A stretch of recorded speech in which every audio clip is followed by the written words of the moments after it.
Why Edwin Sifuna as the running mate to any presidential candidate from the united opposition will help achieve the dream of making William Samoei Ruto a one-term president.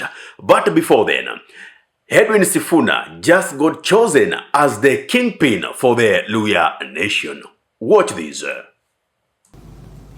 Sisi tumesema Natembeya sasa hapa kwetu yeye ndio king. Mahali akisimama Musalia yuko, Wetangula yuko, sisi tunatambua tu yeye. Yeye ndio ako juu ya hao watu. Mnakubaliana na hiyo?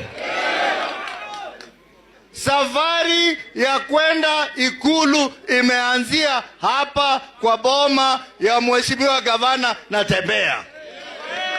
Moshi ya tatu inasema iko chama inakuja. Chama nyumba yetu ambaye itaweka linda mwananchi na sisi wote pamoja kwenda mbele. Kuna watu wanaamini lazima wao wakuwe viongozi, ati wasipokuwa viongozi ati mtu mwingine hawezi kuwa kiongozi. Hiyo siasa hiyo ya uchapulizi hiyo, tunafanya nini? Tunaikataa.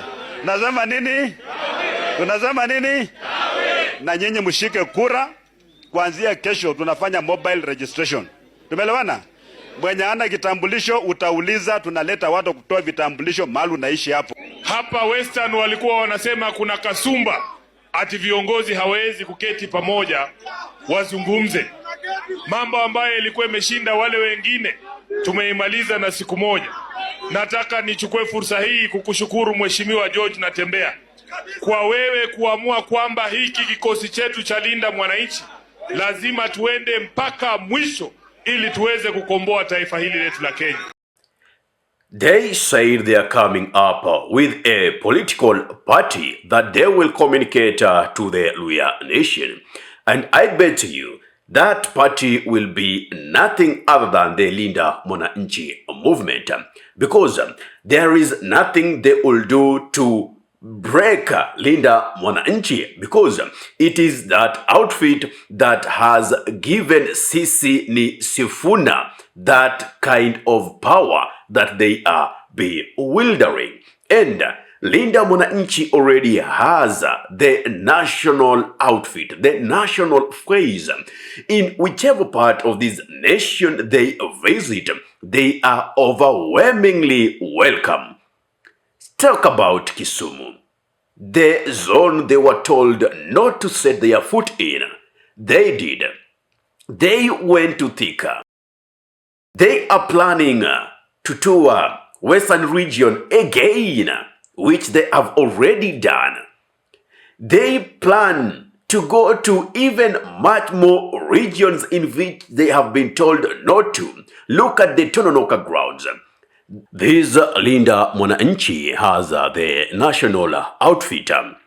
You see, they have been welcomed everywhere. And now, the person wearing this outfit and becomes the national symbol of unity is Edwin Sifuna through the most trended slogan, Sisi Ndio Sifuna.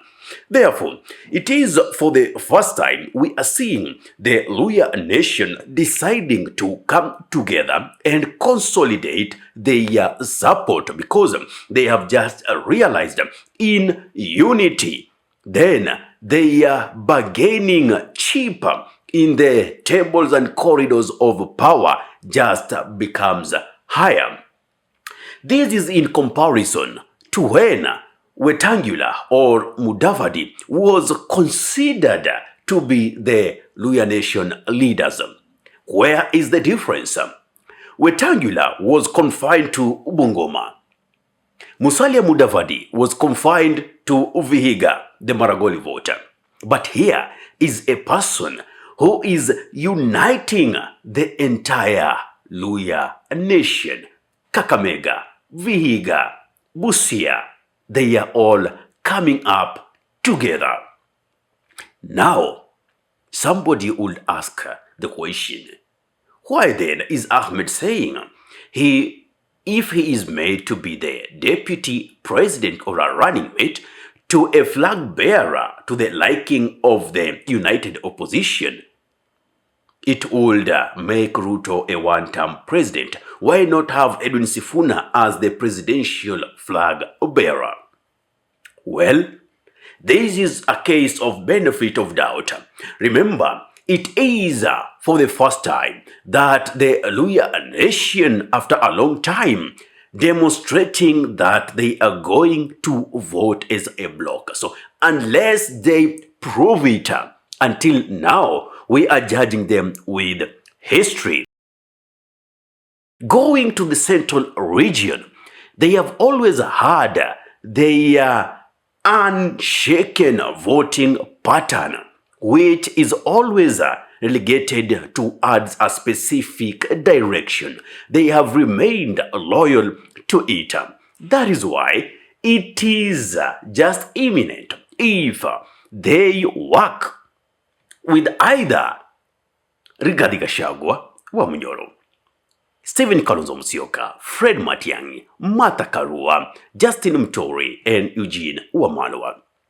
If they decide to work together, then the dream of making the incumbent a one-term president shall be realized and achieved. And if we go the way in which Caleb Hamisi is insisting of having Edwin Sifuna run as a solo candidate, that is a game that will enable William Samoei Ruto in what Sifuna calls kupitia katikati will happen.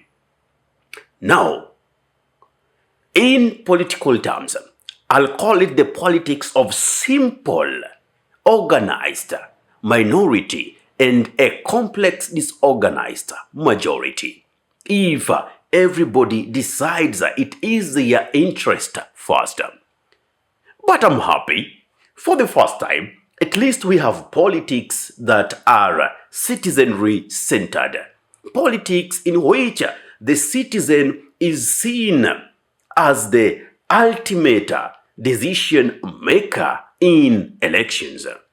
For the first time, leaders are now agreeing we should be representing the interest of our people.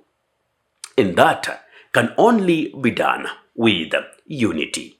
Therefore, the unquestioned loyalty of the central region is the one that will make the untested loyalty of Luhya nation have Edwin Sifuna as the DP in the bargaining table. And that is what shall happen. Yes, it will.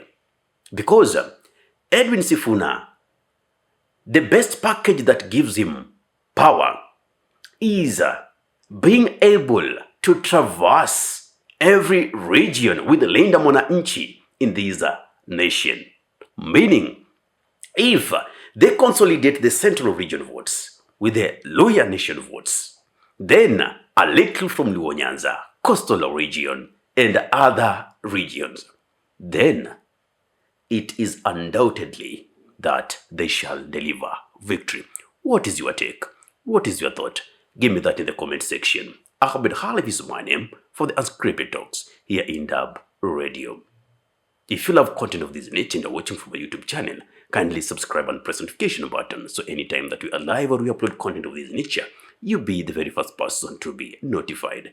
Assalamu alaikum warahmatullahi wabarakatuhu. Kwa timba kali za Afrika, Dub Radio ndio mpango mzima.